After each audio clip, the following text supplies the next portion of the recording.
It's all gone now, and I am alone. It occurs to me that while the world has gone to anarchist heaven, there are still several rules that I follow in the aftermath of the collapse. First, rest is a requirement, but also a trap.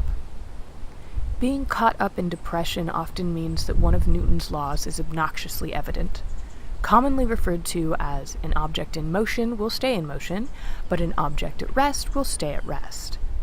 But as I had learned it, an object will remain in uniform motion unless affected by an external force.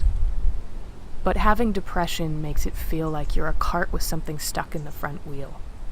Forward motion means fighting diversion constantly, and loss of momentum is quick and erratic. Second, rely on discipline and habit, not motivation. Motivation is the most fickle force of forward motion. That was grossly illiterate. I'll figure out better phrasing later. Habit and discipline are immensely similar. To me, the difference is that habit refers to the end result of physical practice becoming natural, while discipline refers to the end result of mental practice becoming natural. At least that's what those words mean when I hear them. Motivation comes and goes and provides little momentum, making it a better starter, whereas a habit and a discipline provide a better continuation of momentum. Third, daydreaming is forbidden.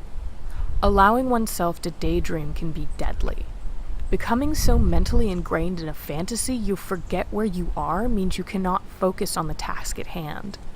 If you are alone, that means any task you are involved in that could cause bodily harm becomes potentially deadly to the self.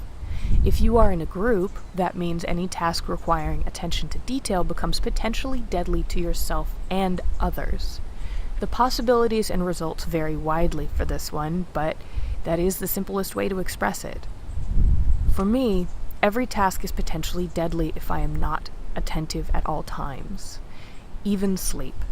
So extra time spent in another reality mentally extends the potential threat, especially since I had recently been pursued by those with deadly intent.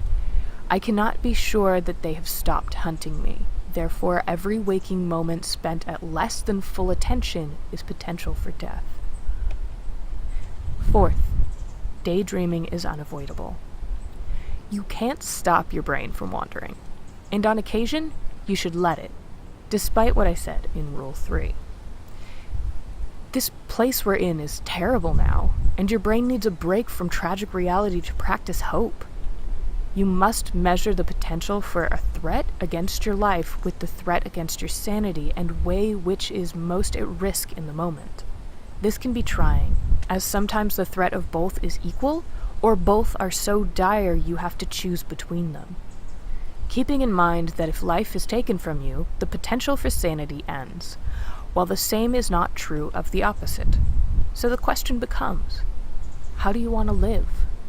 With hope, or with an all-consuming malice of dread?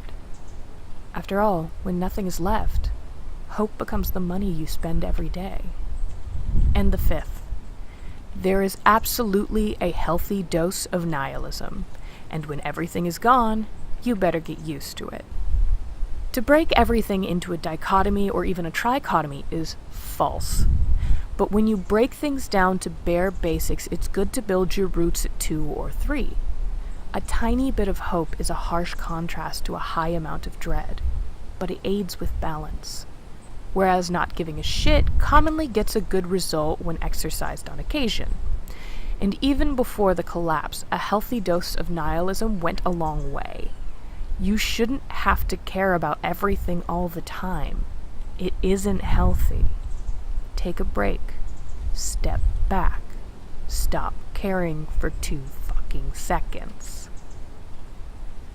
Those are the most concrete rules I have. They're not for everyone, but they're a good basis for me to live on. Especially now.